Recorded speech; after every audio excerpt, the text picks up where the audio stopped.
Guess who's back? Back again. Padrino's back. Tell a friend. Or you can just call me Unc. That's fine too. I've learned that the younger people are recognizing the Generation X Men as Generation X Men. X Men. Didn't plan for that. But anyway, recognizing Generation X Men as Unc. Okay, and I don't know why, and I don't care. I like it. It's cool for me, in my personal opinion. I like it. I don't know if there's a word for aunt or not. Maybe it's because it's a one-syllable word and uncle is two syllables. So you just cut it down to one and say Unc. Okay, so as long as they're not calling me boomer, that's all that matters to me, because I'm not a boomer. That's my parents. That's my probably even my grandparents. Maybe, who knows? But anyway, first and foremost, I need to apologize. All right, I sincerely apologize for not making any new content for the past several months. Okay, there are reasons why. One is because there haven't been very many movies that I wanted to watch as of late. There hasn't been anything that caught my eye that I really care about enough to want to watch. And the very few movies that I have wanted to watch, I watched them, but I just didn't care about making a movie review video over it. Okay, I was just being lazy, just plain honest and simple. Okay, I purchased a lot of toys over the past several months as well, and the thing is, I could have done toy reviews, but I've just been lazy. I just didn't feel like it, okay? And that ties into the reason number two. Reason number two is because I've been very, very busy, okay, on the back end of this. And I'm not talking about as far as professionally with my job or socially or anything like that. Creatively and artistically, I've been very busy. I've been doing a lot of artwork for myself and for this channel, not for anybody else. I'm not getting paid for that. But I've been doing a lot of work because I want to bring more entertainment to my entertaining content to my channel, more than just video review, movie reviews and toy reviews. Okay, and so it's a lot of work. And look, I'm a one-man army. I'm doing this all by myself. I'm doing everything by myself. I don't have a staff. I don't have production people doing things for me and assisting me with this. I'm doing this all by myself, and because of that, I'm very tired, and so I've been very lazy. So please forgive me. I'm sorry, but I'll let you know when I'm ready to unveil my this the new stuff. Stay tuned. And don't get the wrong idea. I'm not getting paid for this. I'm not getting endorsed by this. Again, hey, this is all on my own. This is for the love of the art and the love of the hobby that I'm doing. Okay, so let's talk about hoppers. All right, but first, a platypus. Perry the platypus. That's right, Perry the platypus. What other animal could you possibly think of that can incorporate all of the animals that are within this movie into one animal? You know, a platypus, when you think about it, is the first wuzzle in real life. When you really think about it, except it's not two things rolled into one, it's several things rolled into one. You know, they have a beaver tail, they lay eggs, they have a duck bill, and I think they have venomous quails too, if I'm not mistaken. Correct me on that, please. Okay, but they incorporate all the animals, several animals. So what better representation than a platypus? I wore this shirt to the movie, and I'm wearing it now for this review. All right, and Perry's the most popular platypus. You know, there are the platypus brothers from Tasmania, from the show Tasmania, but he's more popular. So I had to get him in here. All right, so let's talk about hoppers. Here's a story of a not so lovely lady. No, let's go back to the past first, okay? There's a little girl named Mabel, okay? And she loves animals. She wants to save them. She wants to protect them. The thing is, she always gets in trouble for it. And on top of that, she has a horrible temper, all right? So after her latest mission fails, I should say. She goes to her grandmother's house, and her grandmother takes us to a special place in the forest. There's a huge rock that overlooks a small pond. It's all surrounded by trees, and you have animals and birds and insects, and they're all and the wind is blowing, and it's a very tranquil place. And she teaches her how to calm down and how to relax. Oh, what a loon I am. Oh, what a loon. Tiny Toon Adventures, Shirley the Loon. Okay? But time skip. All right? Mabel is a college-age young lady, um, and her grandmother, spoiler alert, has passed away due to old age, and so now she's taking care of that special spot. Okay, here's the problem though. Um, the mayor is running for re-election, and he's going on the issue, the topic of connecting the city with a super highway, I should say. Okay, and unfortunately, the freeway is going to go through Mabel's special place. They've already driven off all of the animals, and Mabel it has been trying to stop them by protesting, by being active and whatnot, and sabotaging their plans, things like that.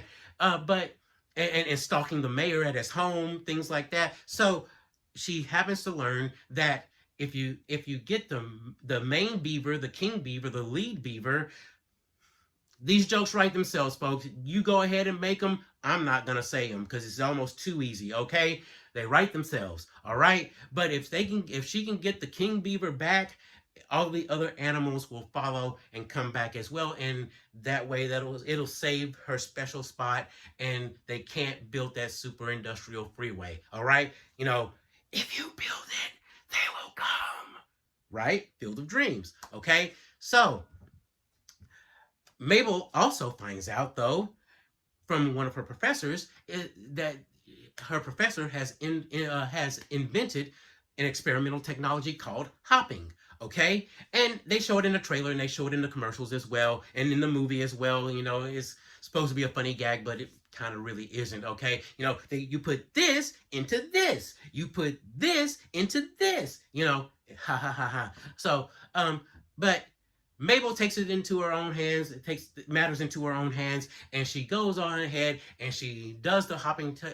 Hops into a mechanical, a robot beaver body. Okay, and her mission is to go out and convince all the other animals, especially the king beaver. Write your jokes, okay? To come back and save her spot. All right. So that's basically it. And they do make a joke in the movie, and you've seen it in the trailers as well. Oh, you mean like Avatar? It's not like Avatar. Yeah, it basically is Avatar, okay? Not Avatar The Last Airbender, the better Avatar, by the way. My boy, Uncle Iroh, my girl Top, and Zuko and Azula, best characters in the series. Fight me on that. But James Cameron's Avatar, which this movie is basically, when you really think about it, and James Cameron's Avatar as well, is just basically Dances with Wolves with a sprinkle of Ferngully the Last Rainforest. All right, that's all this really is when you really think about it. Okay, the story's just meh. Okay, you're not gonna really care too much for it. It's your average story. Okay, the writing's not that good. It's okay. It's just meh again. Okay. There are some intense moments that may frighten some smaller children. If you're a parent and you have small children, you be the judge on that. Okay. A lot of the jokes don't land. Okay. The majority of the jokes are performed primarily, come from primarily the animals in the animal kingdom, and it has to do with primarily the animal kingdom, the way the animal kingdom works. Okay.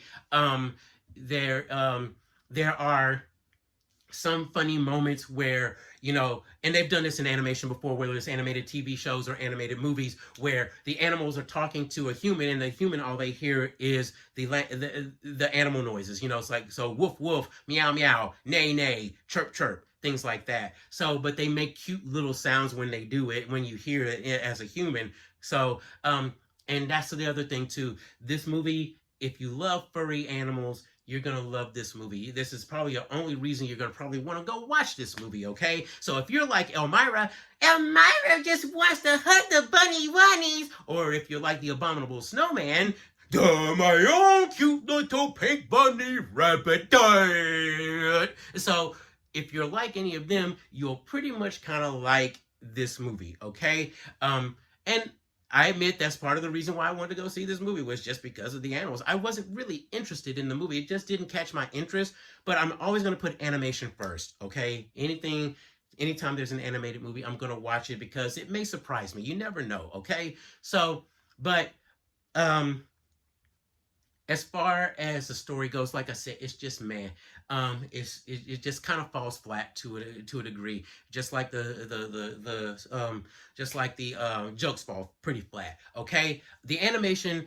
In all honesty, we've gotten to a point now to where CG animation has peaked now. Okay, um, comparing it from Pixar's first animated CG animated movie from 1995, Toy Story, all the way up to now, every animation studio now, it all practically looks the same, whether it's illumination or whether it's blue sky, whether it's DreamWorks, they all, whether it's Walt Disney Pictures now, any CG animation just about looks the same now. I think we've hit that peak now, so there's the only differentiation between the studios now really is the drawing style, is the character design style, and the way they make the world look. So that's the only differentiation now at this point, but they all almost practically look the same, save for a few things again. Okay, so but this movie, in all honesty, it's hard to believe this is a Pixar movie because it actually kind of looks more like a DreamWorks movie, maybe even a little bit of an Illumination movie.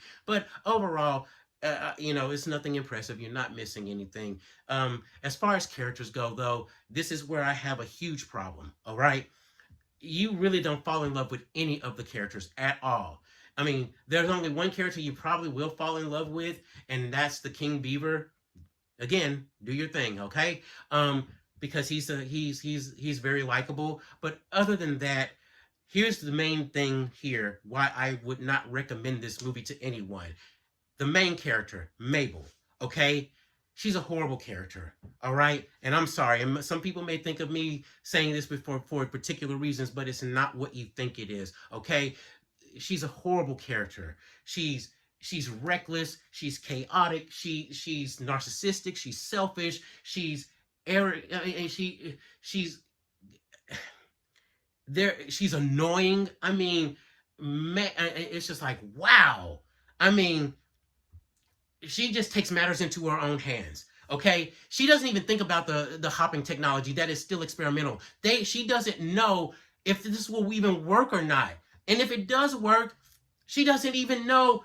If there are any side effects or any long-term effects, or what if my brain stays in this robot body too long? What if the machine is destroyed, the hopper machine is destroyed, and I'm stuck like this? There's no thought. She's just completely off the rails. Okay, and I say this because I didn't even care for her.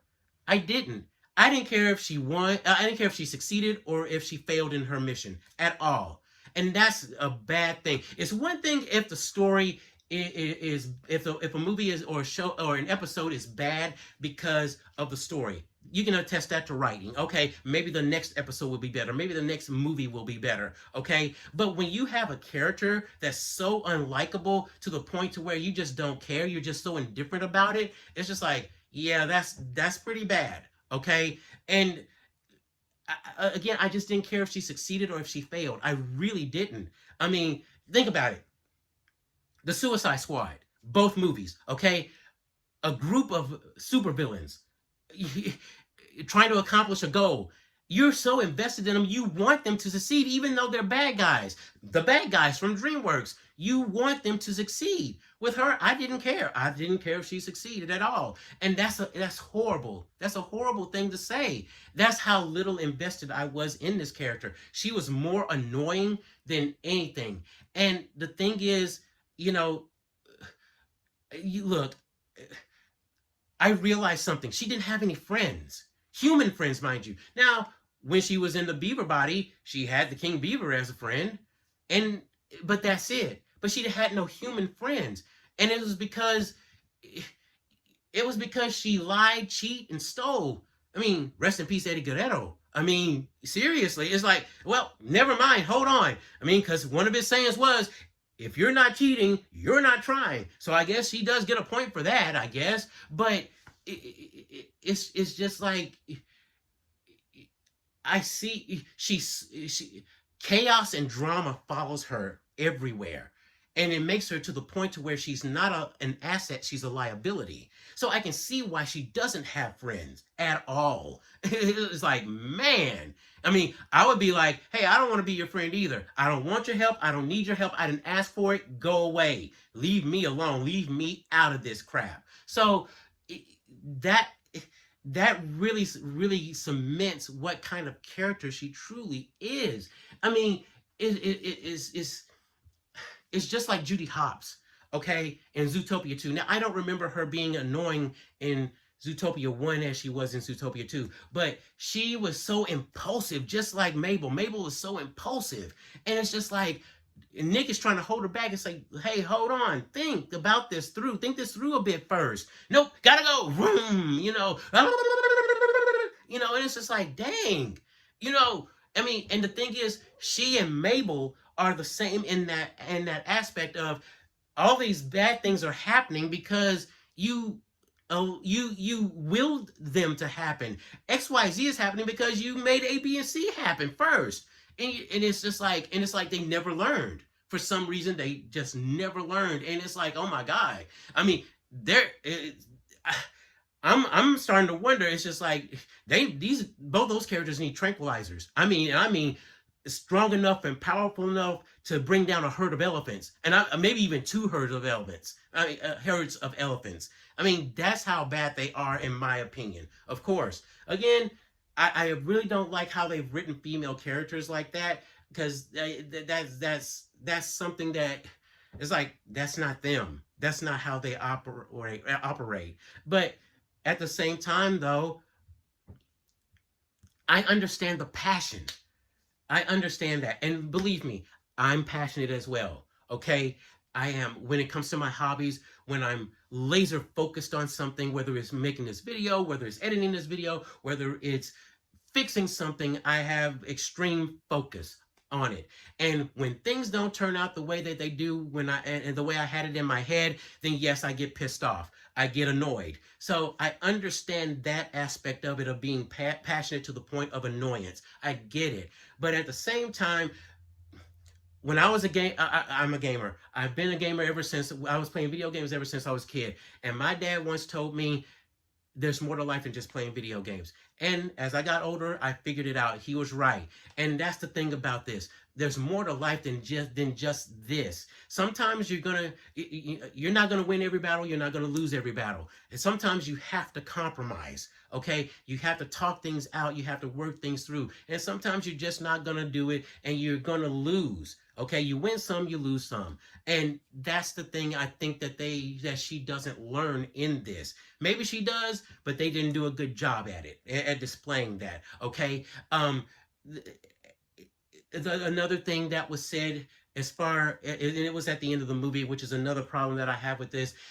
She was rewarded at the end for all of her trouble. Okay, for all the destruction that she caused, all of the chaos that she caused, she was rewarded with an opportunity. And it's just like, that's the wrong message that I think that should be sent to kids, especially to little girls. You throw a temper tantrum, you'll get your way, you'll win. No, I mean, that's crazy.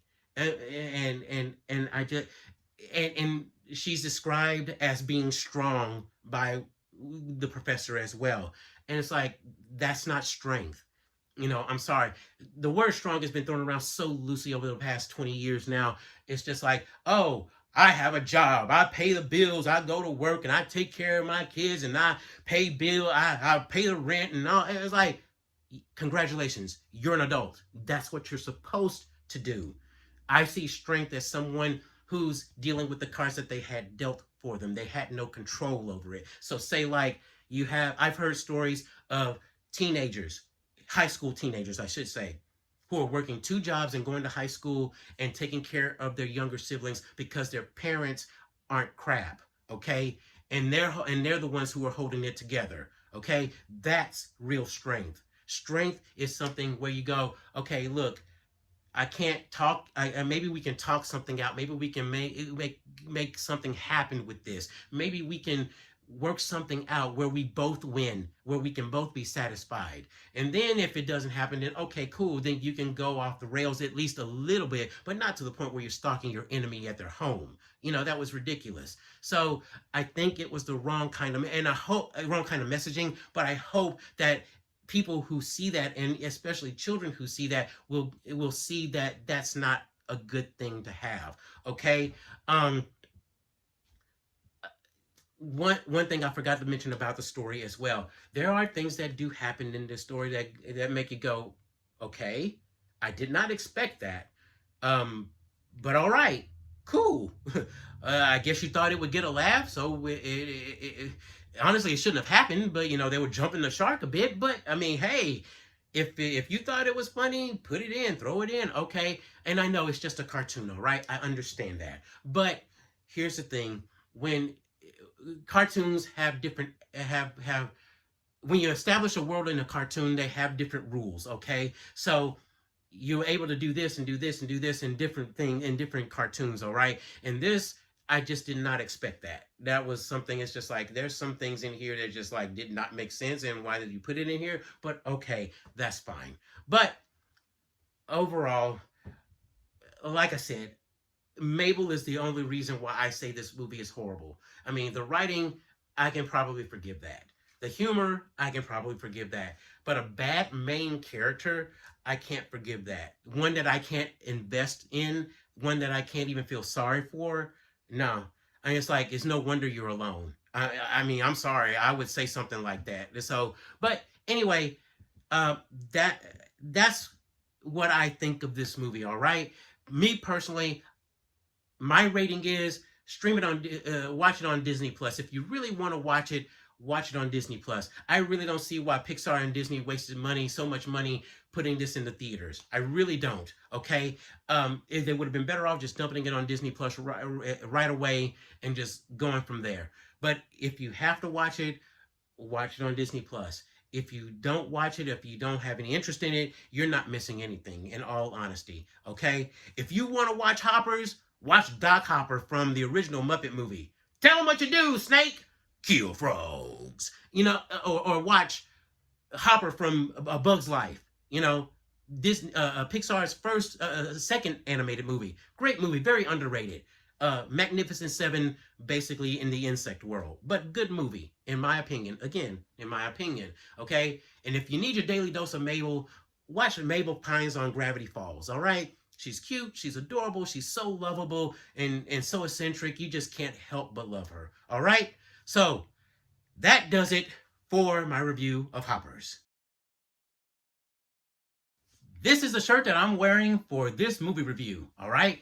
The Electric Mayhem, all right? Why? Because rock band, and this movie has rocks in it, okay? Now, I don't think the Electric Mayhem can be considered a rock band or not. I don't know. But just for the sake of this movie review, I'm going to consider them a rock band, so there, okay? There isn't anything much I can say about this movie that hasn't been said already. So because of that, I'm just going to go ahead and jump into my rating for this movie. Full price admission. Go watch this movie. Go watch it once. Go watch it twice. Go watch it 3 times, the lady. This movie is quite possibly one of the, or if not the best movie of the year. Okay, and I know the year's just barely getting started. We're in spring right now, so there's still a lot more year left. And I understand that. So there may be other movies that'll come out that'll probably top this or be just as good as this. But in all honesty, I wouldn't be surprised if this is the best movie of the year. I honestly and truly hope, and it should be nominated for several Oscars and should win several Oscars. And I'm not talking about throwaway Oscars like Best Sound or Best Soundtrack. I'm talking about Best Directors, Lord and Miller, Best Actor, Ryan Gosling, and Best Special Effects, Rocky. Okay? So, having said all of that, I mean, this movie is truly worth it. Okay? I think you'll love it. Go watch it, please. Give it some of your time, your attention, and some of your money. Okay? I'll go ahead and give it a small synopsis and make it pretty quick. Stars are dying across the galaxy, okay? Some people believe that it's Galactus. Some people believe that it's Unicron. They don't devour stars, they devour planets, but work with me on this, okay? Give me a break, all right? But anyway, Stars are dying across the galaxy, and no one knows why. Everybody's noticing it, and no one knows why exactly why and what's happening. But it looks like our sun, our star, our sun, the center of our solar system, is next on the dinner menu. So we have to figure out what's going on, and we have to figure it out as soon as possible. That's our ticking clock right there. Okay, so um, here's the thing, though. In a galaxy far, far away, there is a star, not this star in a galaxy far, far away. There is a star that still shines, and it's surrounded by dead stars. So somehow it's still shining.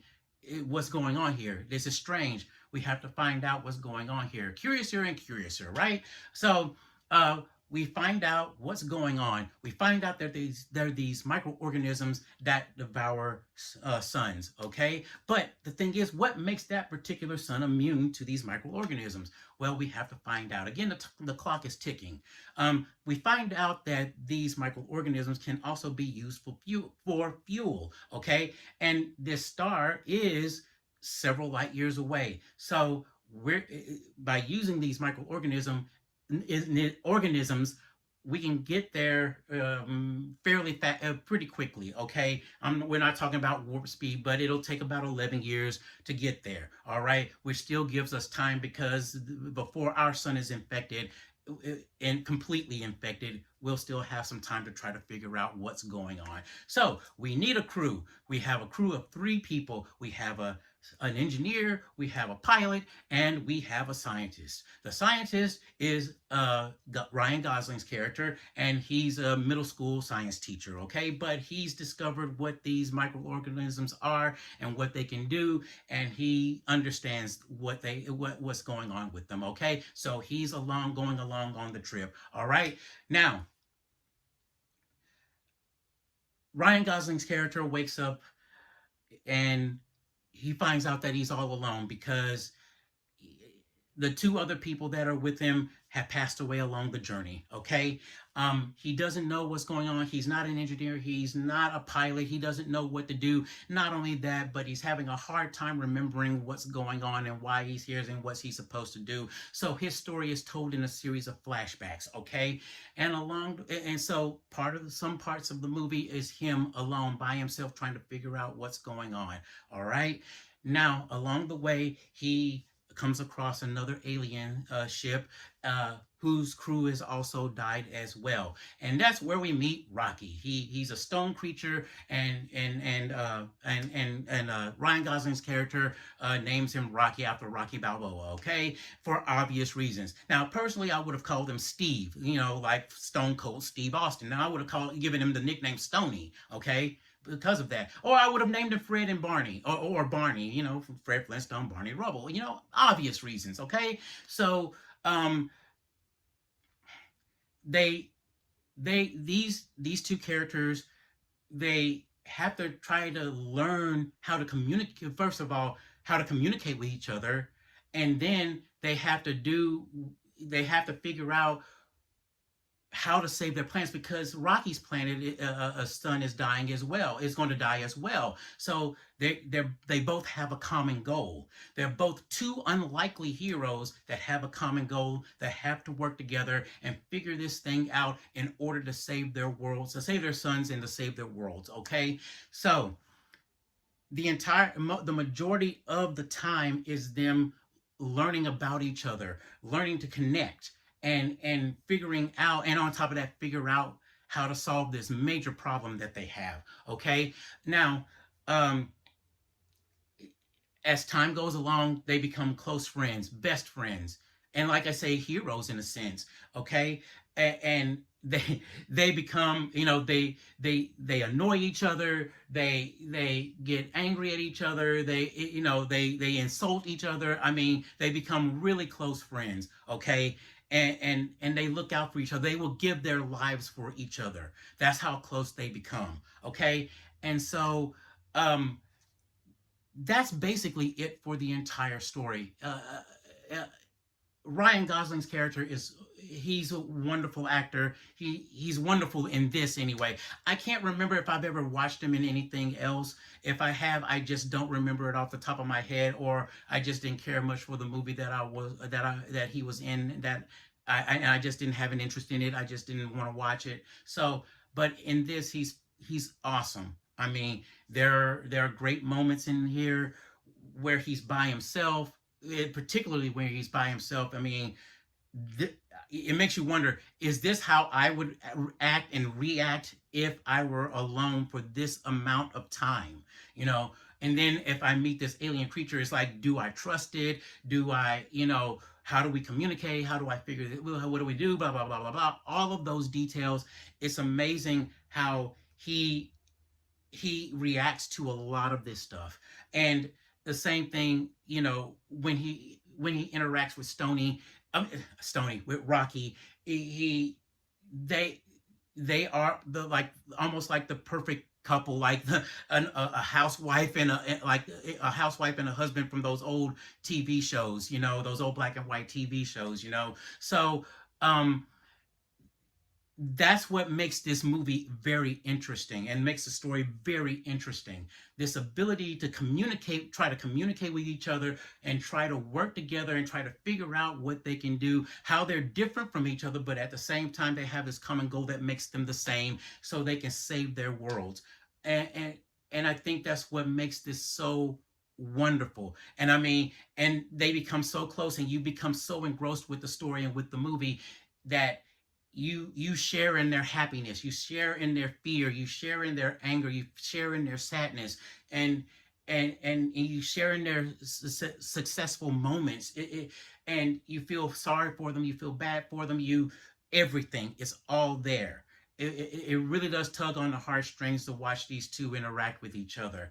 And I think that's one of the best things about actually, that's the best thing about this movie. And the thing is that this movie clocks in about 2 hours and 30 minutes, I think, if I'm not mistaken, or slightly above. But it clocks in about that much time, and you would think that it would drag on, especially when you have Ryan Gosling's character alone by himself for a good part of the movie, and then he meets Rocky, and then and so you have one character by himself this entire time, and then you have just these two characters interacting with themselves for the rest of the time, and you kind of go, you would think that it would drag on, but it doesn't. It actually flows pretty well. Matter of fact, I think things really kind of pick up when Rocky and Ryan Gosling's character meet and interact with each other.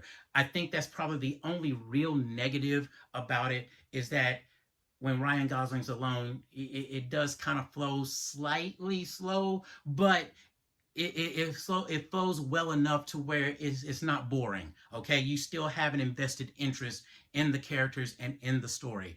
The best thing about this as well is, and I've watched the behind the scenes of this movie, is that Rocky is not a CGI special effect. He's a puppet. And that what makes another thing that makes this so cool. He's a practical effect, not a CGI effect. And the thing is, there's always that hidden valley of where you have a CGI character and you know that it's not realistic looking enough to where, okay, yeah, that's not a real person. But when you look at Rocky, because he's a puppet, and the way the puppeteers work with him, it's amazing. It's like he's a practical effect. He's there. He's alive. And the puppeteers do such a wonderful job with him. You just can't help but go, dude, I want one of him. I mean, he is so cool. I love him. I mean, he may be the new baby Grogu. I mean, a baby Yoda or Grogu or whatever the heck on the Mandalorian. But I mean, you can't help but love him. But again, that again, it helps that they get to know each other. They learn about each other, how they eat, how they sleep, or what, their customs and things like that. I mean, it's not messaging, mind you. It's just a simple story about accomplishing a common goal, and it's between these two characters who would give up their lives for their planet and for their planets and for each other. Okay, so um like I said, go watch this movie. You don't have to take my word for it if you don't want to, but I promise you, go watch this movie. You'll love it. It may be a movie that you can take your kids to as well. Like I said, that first part where Ryan Gosling's character is alone, they may get bored. But when Rocky shows up and they start interacting, that's when the kids will probably start coming alive and they'll start loving it. So it's you toss the coin and see which side and see what you should do as far as taking kids to go watch it. Don't wait for streaming. Please don't wait for streaming. Give this movie money. We need to reward Hollywood for movies like this instead of the some of the slop that they've been giving us for the past several years now. Okay, so that's it for Project Hail Mary. Hey, paisanos! It's the Super Mario Galaxy movie! And this is the shirt that I'm wearing for this review. It's the same shirt that I wore when the godchildren and their dad and I went to go watch this movie. And it's the same shirt that I wore for the first Super Mario Brothers movie as well. Not the one from the 90s, but the one that just came out recently, about a couple of years ago, that was very, very financially successful. All right, I do have another Mario shirt, but I wore this one because, well, Yoshi is on it, and Yoshi was introduced in this movie, so I thought it would be appropriate to wear it for that movie and for this review. All right, so as I just mentioned, the first Mario movie was a huge financial success. Okay, and if all goes according to plan, if things continue to go the way that they're going right now, this movie will be a huge financial success as well. It'll probably, more than likely, break $1 billion in the box office, just like the first one did. So, Mario and the Mario movies and the Sonic the Hedgehog movies, I mean, they're doing wonderfully, and so expect more movies on those characters. I mean, it's Sega versus Nintendo all over again in the 90s. I mean, Genesis does what Nintendo don't, and Nintendo is just like, whatever, we got the plumber, okay, you got a hedgehog, whatever. But it's awesome. Again, it's that friendly rivalry between the two main mascots. Okay, so having said all that, let's jump right into the story, shall we? So, first, we're introduced to Princess Rosalina. Now, if you don't know Princess Rosalina, she is a character from Super Mario Galaxy, the video game Super Mario Galaxy. All right, shares the same title as this movie, mind you. Okay, and if you play Super Smash Brothers Wii U, I think, and Super Smash Brothers Ultimate, she is a selectable character in that game as well, and you can choose her to fight your opponents as well. Okay, well, she's minding her own business, and trouble comes a knocking at her door, and she is in trouble. Okay, so jump ahead a little bit. All right, this movie technically kind of takes place. There's not as much time that has gone by since the events of the first movie. All right, the Mario brothers, Mario and Luigi, are going back and forth from their home in New York into the Mushroom Kingdom, and they've become more acclimated into the Mushroom Kingdom, understanding how the world works, understanding how the powers work and things like that. And they're doing their thing. They're saving people's lives and solving people's problems around the Mushroom Kingdom. Everyone loves them. Everybody admires them and thinks they're heroes. And especially after the events of the last movie. All right, now Bowser is still in a shrunken state, okay, from the events of the last movie as well. So he's being held captive, prisoner of the Mushroom Kingdom. All right, well, it's Princess Peach's birthday, all right? And she's really depressed, really sad about it. And the reason being, if you recall from the last movie, she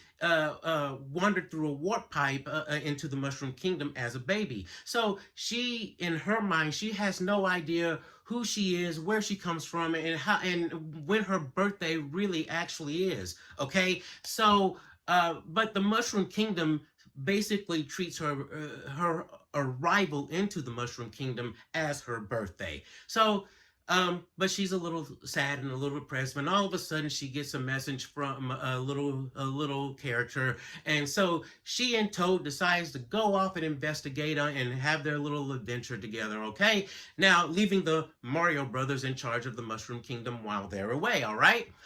Well, the Mario Brothers are doing their thing. As they've always had for the past, who knows how much amount of time has gone by now. Again, helping people, solving their problems, helping them with their issues and whatnot. Until there's a knock on the door, and guess who it is? It's Bowser Jr. and he wants his daddy back because he's got a grand scheme to take over the galaxy. So, will the Mario Brothers and Yoshi and Princess Peach and Toad, will they be able to save the galaxy?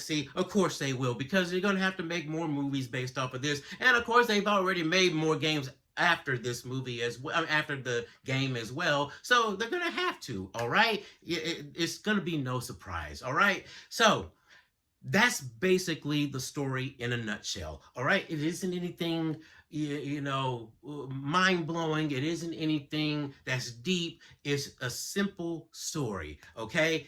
It isn't anything wrong with that. All right.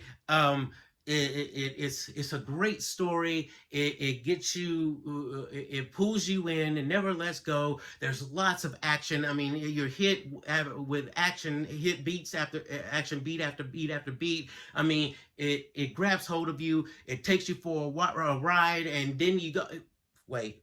Okay, I just thought of something. Hold on. Okay, I gotta say this, okay? I gotta do this, okay?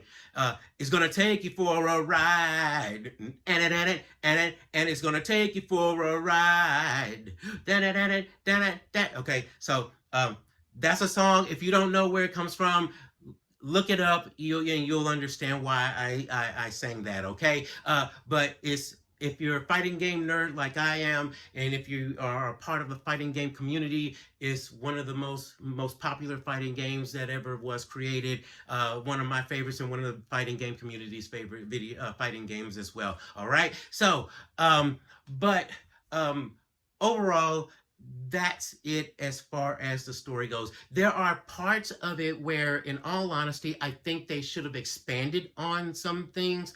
And what do I mean by that is, in the first Mario Brothers movie, if you really look at it, it's about, technically, when you look at it, it's about brothers. It's about sticking up for each other, taking care of each other, and protecting one another, and about family. Okay, that's kind of the message that I got from the Mario Bros. Movie, the first one. If you didn't get that, that's fine. That's no big deal. I mean, it's no big deal. Well, in this movie, they really don't have something like that in this. There are two parts of it, or two issues, or I don't know how to put it, but two issues that I think they could have addressed and expanded on. They could have taken either one of them and taken it and expanded on it, technically, but they chose not to. And hey, you know what? That's fine. They just decided to go with it and head for the hills with it. All right.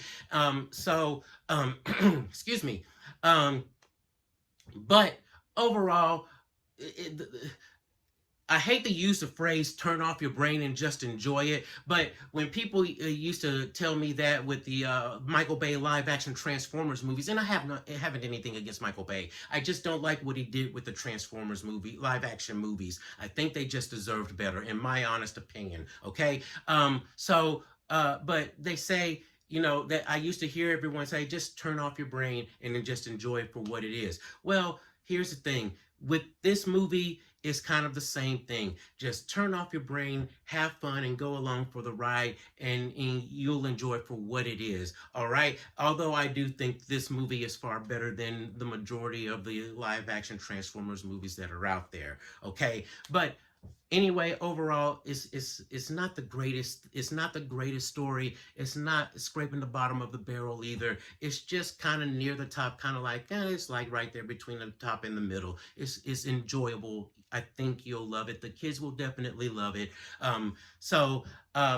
As far as the animation goes, it's wonderful. As I mentioned in my review of Hoppers, I think that we're at a point now to where CGI movies have reached their peak now, okay? And they've become fairly dull. I think we're all, for the most part, waiting for the next step, the advanced steps now, for as far as CG movies go, and I think we've kind of found it in this case in um, Spider-Man, the Spider-Man Into the Spider-Verse movies, like I said, the Peanuts movies, the Puss in Boots, the Last Wish, and the Bad Guys movies. I think because now, and even the Mitchells versus the Machines, because now you have you have CG movies that can almost mimic hand drawn animation now, and make even storybooks or paintings almost come to life at this point. So I think that's where we are. I think that's the next step now, the next step in evolution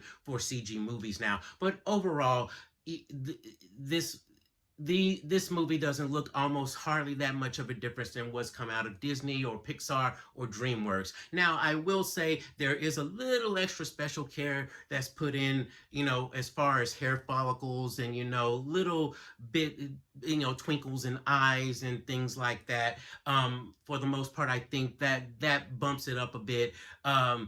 The colors are beautiful as well. The bright colors, I think that's something, when you see bright colors, and I think that applies to, I think that's something that goes for children and both adults who who are still kids at heart as well, that when you see bright colors, you on your psyche, you get happy, you're more cheerful. And so having these bright colors all over the place, all over the screen, I think is wonderful. I mean, it makes you happy even during its darker moments. It's not horrible, all right? But um that as far as the characters go, the character design, as far they stay on model. What do I mean by that? When you say, for example, when you draw a character and you farm it out to another company, the character has to still look the same, okay, and move the same, okay, just as it would if you saw Mario and the instruction booklets that used to come with the games, or when you saw, pick drawings of Mario on Nintendo products.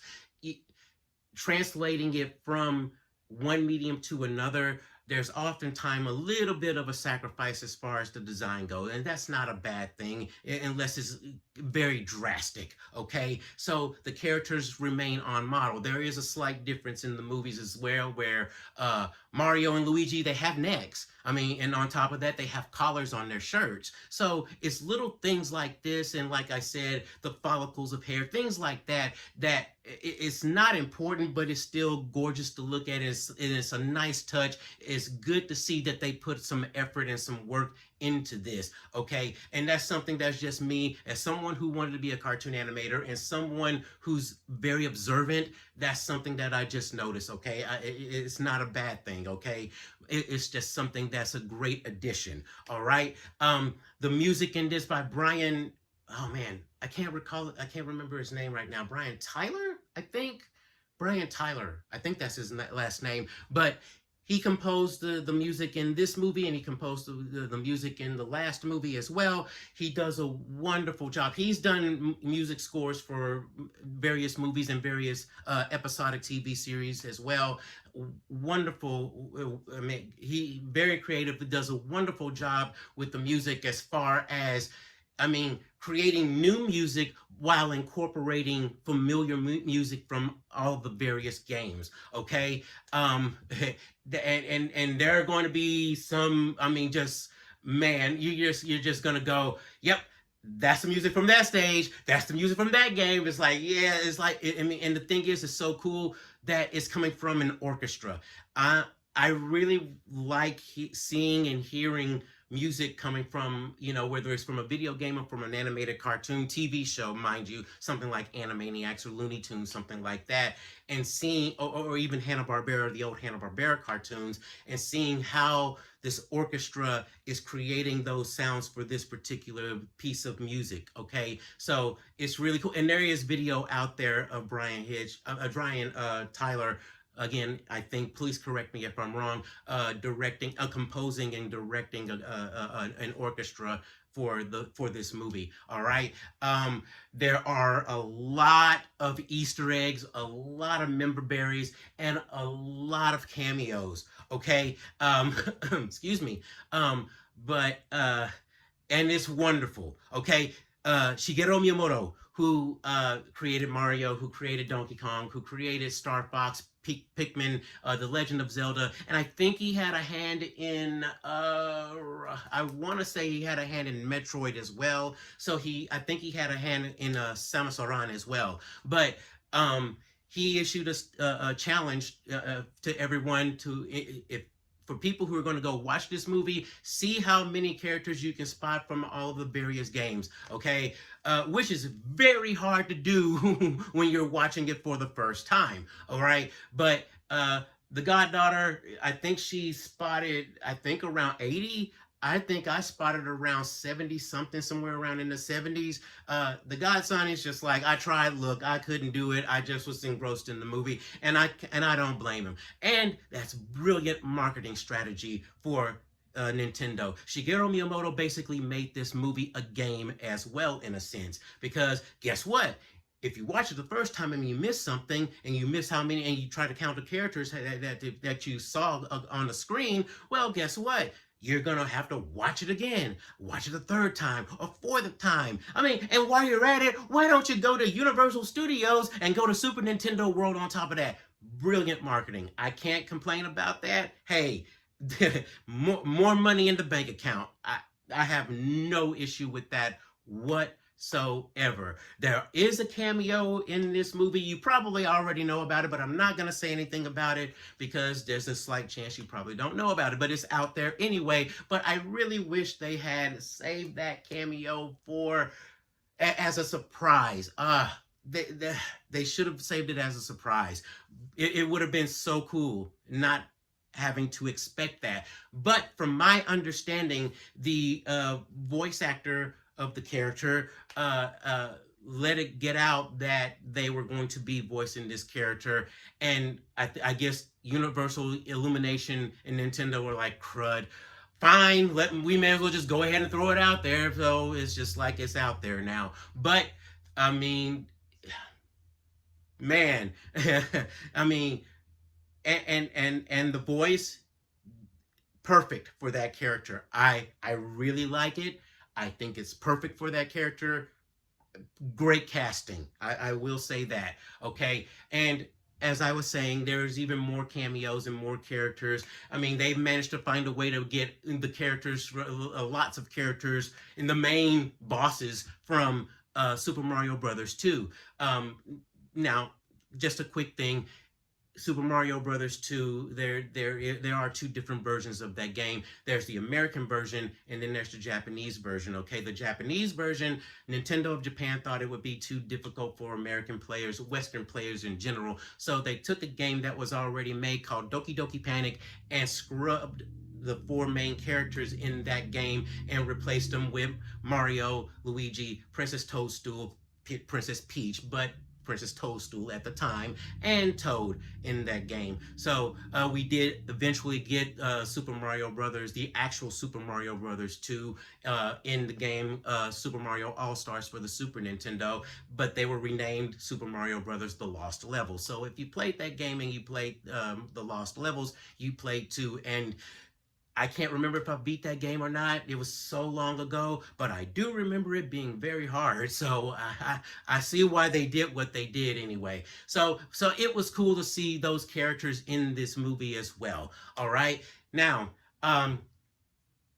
there are at least two complaints that I do have about this movie. All right, two negatives, along with the negatives that I mentioned about the story, as far as it not expanding on two issues that they could have expanded on. They could have taken either one of them, but they didn't have to do both, but just take one of them and expand on it a little bit. One of them is going back to the voice acting.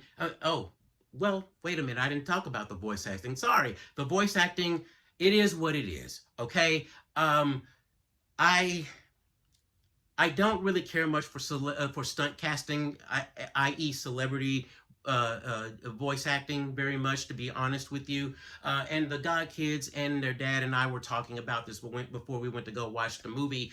And here's the thing: the studio still think that celebrity stunt casting will still put butts in seats and put eyes on the screen. All right, that's furthest from the truth, especially in a kids cartoon, a preschooler's cartoon. So, but for the most part, I can understand, animated movies, but when it comes to animated TV shows, I just don't care for. I think that's a little excessive, but okay then. But there are two types of actors. You voice actors, in our opinion. Okay, you have celebrities that have a very distinctive voice. Like James Earl Jones, the voice of Darth Vader and Mufasa. He has a very distinctive voice. You have Gilbert Gottfried, who has a very distinctive voice, who was Iago and several other characters as well.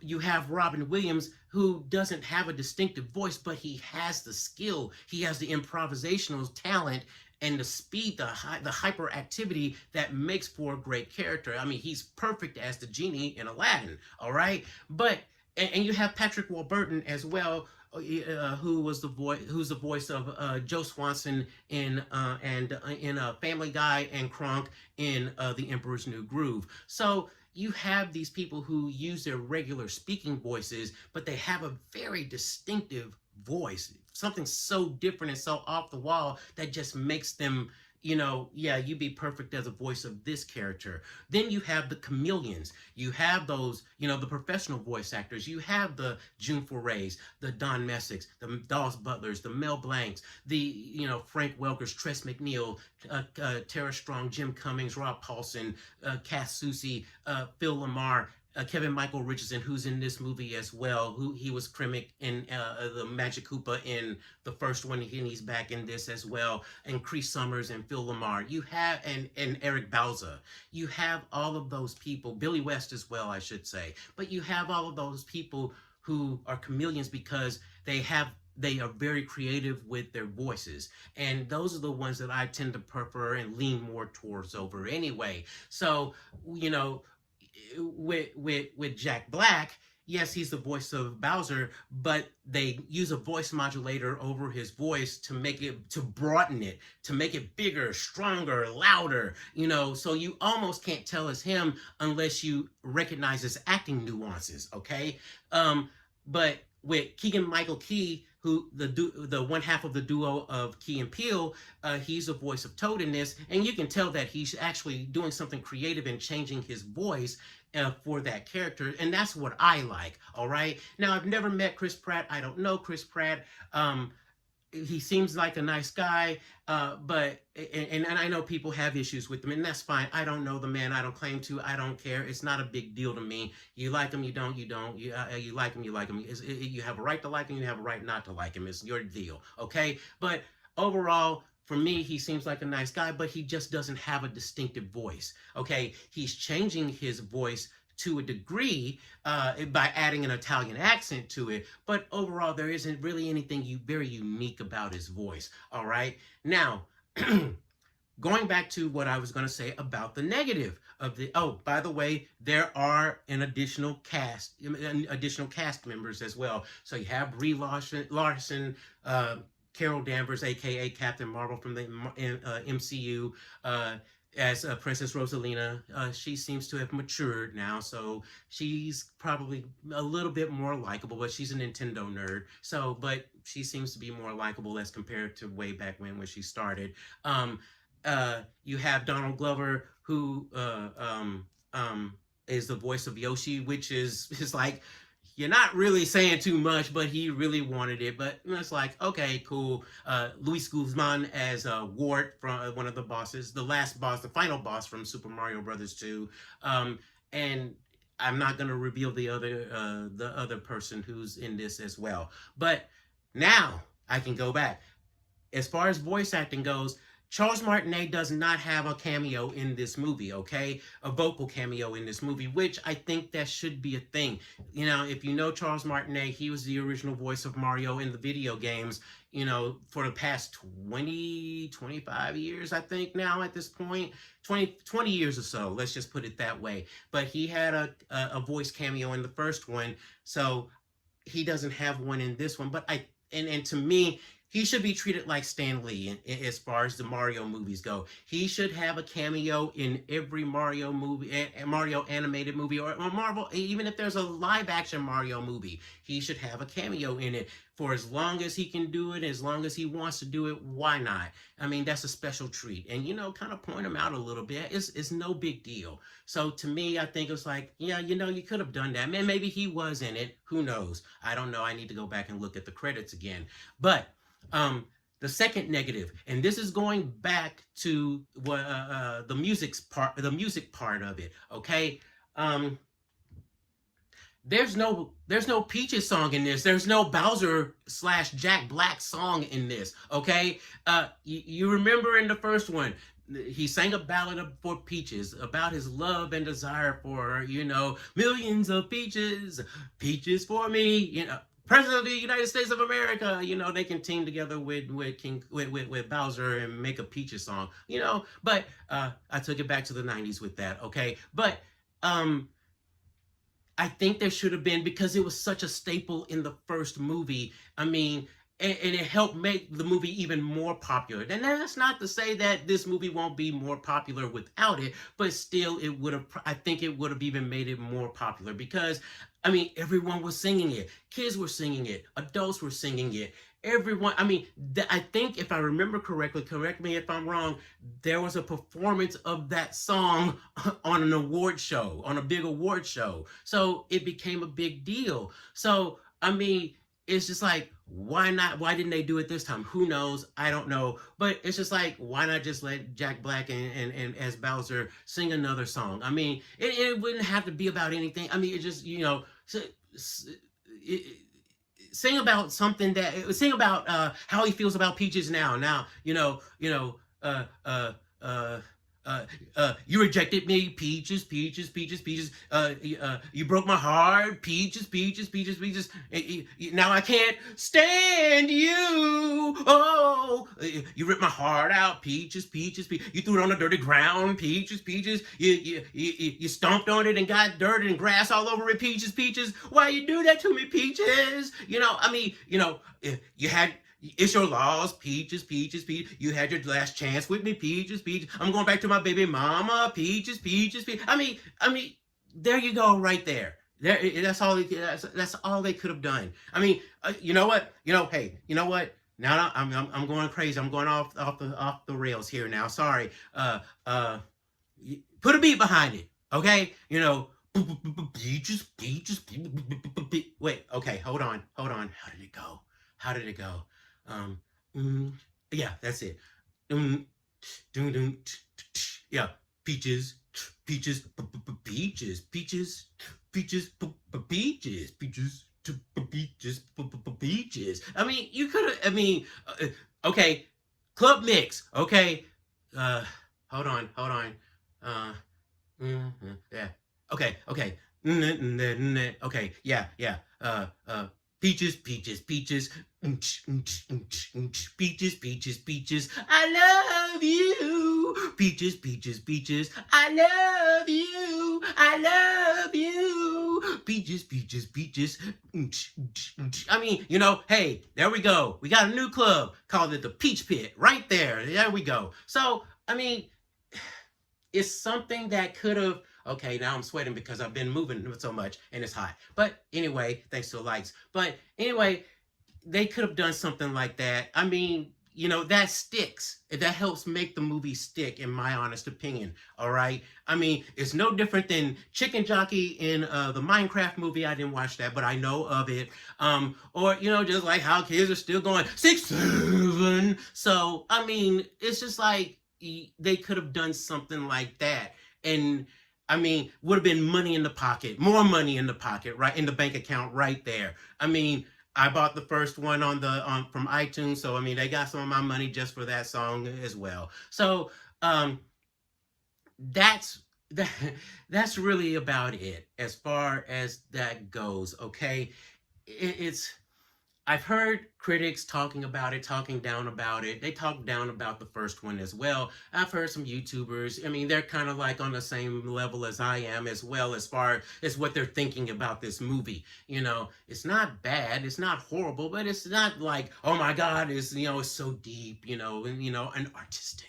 No, I mean, look, back in the day with video games, it was simple. It was just it was just like reach the objective, go left or right, up or down, and reach the goal. All right, save the kingdom or save the person, and boom, that's it. Okay, that's all it was. All right, when you go back and look, Pac-Man, there's no premise to it. It's just someone in a maze eating dots and eating power pillars and avoiding the ghost monsters. Okay, you know there's no deep story or deep meaning to it.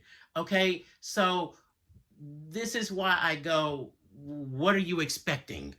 All right, so I mean, now granted, the Hanna-Barbera cartoon for Pac-Man, they made him an everyman, a husband with Miss Pac-Man as his wife, and Pac-Baby had a dog and cat, Chomp Chomp and Sourpuss, and his job was to protect the Power Pellet Forest from the ghost monsters whose master Mesmeron wanted those power pellets for evil reasons. Okay, even Saturday Supercade. That was a cartoon show that made cartoons based off of the popular video games at the time. So Cubert, Donkey Kong Jr., Pitfall, Kangaroo, and Frogger. And Frogger, the thing is, if you play the game, Frogger is a simple premise.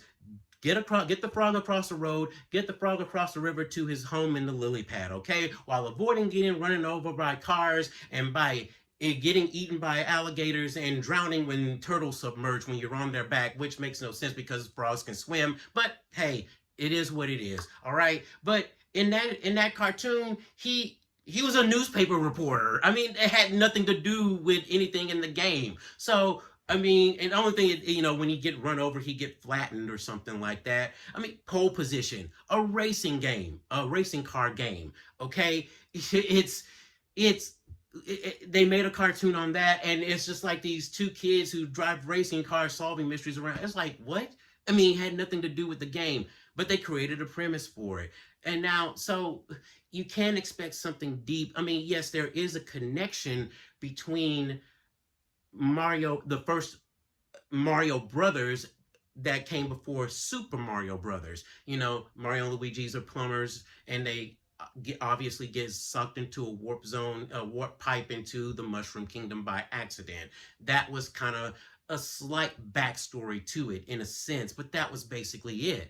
Other than that, it was very simplistic. If you watch the Super Mario Brothers Super Show, it was Mario, Luigi, Princess Toadstool, and Toad basically roaming around the Mushroom Kingdom, and Bowser was basically trying to stop him. Okay, stop them. Okay, and they would foil his plans. Same thing with Sonic the Hedgehog. Okay, if you watch the Sonic the Hedgehog on weekdays, it was just Sonic and Tails roaming around Mobius, Dr. Robotnik was trying to stop him with his cronies, Coconut, Scratch, and Grounder, and they would defeat him. Now, it's a Saturday morning episodes of Sonic the Hedgehog that actually gave it a more serious tone and a serious backstory to it, thanks to the Archie comics, the Sonic the Hedgehog Archie comics. Okay, so you had Princess Sally, who's trying to defeat Dr. Robotnik, who usurped her kingdom, and she and Sonic lead a group of freedom fighters to try to stop him. Basically,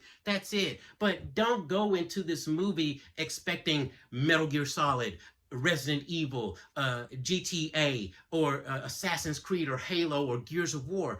Those are more evolved storylines for the advanced technology that is of present day standards. Okay, or Devil May Cry even. I mean, this these guys have been around since the 80s.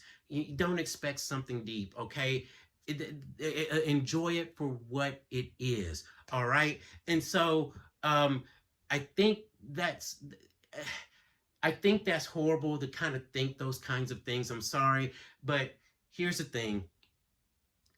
And they complain about it offering fan service and all of that, Easter eggs and inside jokes and member berries. Okay, I understand that as well.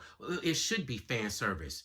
The fans are going to go watch it the most. Okay, if you don't like the Mario games, if you've never played the Mario games, of course it's not going to appeal to you. Okay, but as a fan, you're going to love it. All right, and you know, if you're reading a book, if you're reading the Harry Potter books, you expect things to be the way that they are, which is why they're kind of fans are kind of turning on the HBO Max Harry Potter series that's coming out because they race swap Snape.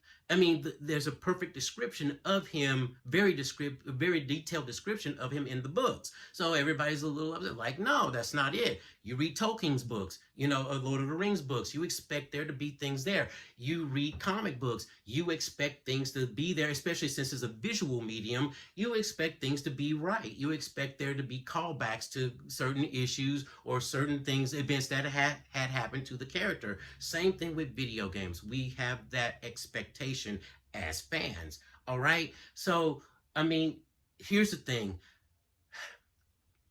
Nintendo has always been about fun and innovation. Okay, the innovative part has been, the six-way D-pad, the 6-button D-pad, directional pad or joypad, whatever you want to call it, for the Super Nintendo. All right, they did that first. The Virtual Boy, the Game Boy, portable gaming, things like virtual gaming as well. With the Super Nintendo, it was Mode 7 and the Super Effects chip that came in the Star Fox cartridges as well. There's the N64 controller, which was built around Mario 64. There's the Wii. There's the Switch. Everything is, and not all of it has been successful, of course, but the majority of the stuff that has been successful has been more memorable and has been in some form of fashion fun. So that's what it boils down to. Is this fun? Did you have a good time? Did you enjoy yourself? Yes. Okay, then we did our jobs. Okay, now we can't say the movie is innovative because it's not really very innovative. Okay, that's the short end of the stick. But overall, will you have fun with this movie? Yes. Will the kids have fun with this movie? Yes. It's for all Nintendo players or video game players, gamers, who's ever played a Mario game or a Nintendo game. That's who it's for. And hey, I can't complain about that, and I respect that. All right. So as far as my rating goes for this movie, go see it. Go see it several times. All right. Full price admission. I mean, hey, Project Hail Mary and Super Mario Galaxy, the Super Mario Galaxy movie, are going to only be the two movies that I think, in all honesty, this year thus far, we're still at the very beginning of the year, that will probably be two of the most successful movies of this year. We still have a good ways to go, but I have a feeling that these will be two of the biggest movies of the year as far as financial success goes. All right, so that's it from me. Like I said earlier in my Hoppers review, I'm working on something. I will let everybody know when I will make an announcement on when all of this will come out and when I will be finished with it, and hopefully you'll enjoy it, hopefully you'll like it, hopefully you'll understand, and that'll be it from me. Stay tuned. All right, until next time.